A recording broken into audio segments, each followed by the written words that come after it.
Pagyamang buhay po mga kamundo, sa patuloy po na pag-arangkada ng tag-init, marami po sa atin ngayon ang nagpapatuloy sa pagpapagawa ng bahay o pagpaparenovate. Ngunit ngayon mga kamundo, akin pong ibabahagi sa inyo ang ilang sinaunang pungsoy o sinaunang pamahiin tungkol sa pagpapatayo ng bahay. Bilang panimula, ang pangunahing pinto ng bahay ay dapat nakaharap sa pagsikat ng araw. Sa bansang tulad natin, ang silangan at pagsikat ng araw ay napakahalaga.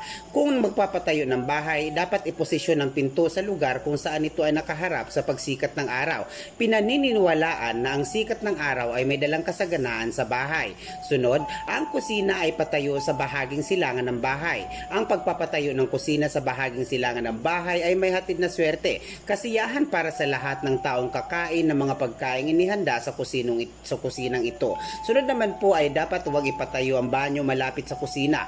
Ilayo ang banyo sa kusina. Bukod sa pinangangalagaan nito ang kalinisan ng pagkain, pinaniniwalaan natin mga Pilipino na ang pagpapatayo ng banyo malapit sa kusina ay kawalan ng respeto sa pagiging sagrado ng alinman sa ating makakain o pagkain. Sunod po, hindi dapat magkaharap ang mga pintuan. Kinakailangan na pagplanuhan mabuti ang mga pagpuposisyon sa pintuan, lalong-lalo na sa mga kwarto. Ang pintuan ay dapat nakabukas sa gilid ng kama. Hindi dapat nakatapat ang mga kama sa pintuan na tila ba palabas ito. Ayon sa paniniwala, ang ganitong gawi ay maaaring magpaiksi ng buhay ng taong natutulog dito. Sunod po ay dapat sikaping maging maaliwalas ang bahay. Kung magpapatayo ng bahay, dapat maluwag ito at maayos na nakakaikot ang hangin.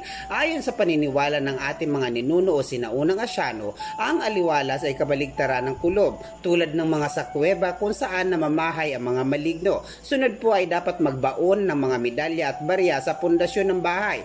Ang paniniwalang ito ay may hatid di umano na swerte. Ang mga barya bago man luma ay makakatulong sa pagyaman ng pamilyang maninirahan sa bahay na pinapatayo. Sunod po, magbaon ng sili at asin sa mga pundasyon. Kung ang mga medalya at barya ay may hatid na yaman, ang pagbabaon naman po ng mga sili at asin ay pantaboy sa masamang espiritu.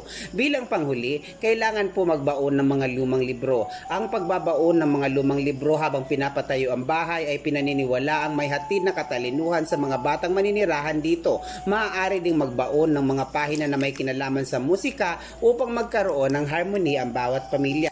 Kamundo, ang ibinahagi po ng inyong lingkod ay mga gabay po lamang, halaw mula sa sinaunang lihim na karunungan at kaalaman ng mga sinaunang Asyano, sapagkat batid naman po ng lahat na tanging Diyos lamang na siyang mayakda ng simula at wakas ang siyang makatwirang hahatol o hukom sa mga landasin ng buhay na ating tinahak alinsunod sa inulman nating kapalaran. Mga kamundo, ito po ang mundo at karunungan na lagi po nagpapaalalang patuloy po nating pangalagaan at pagmalasakitan ng kalikasan, maging mga aso at pusa upang araw-araw nating mabatid ang balansing enerhiya ng ating kapaligiran.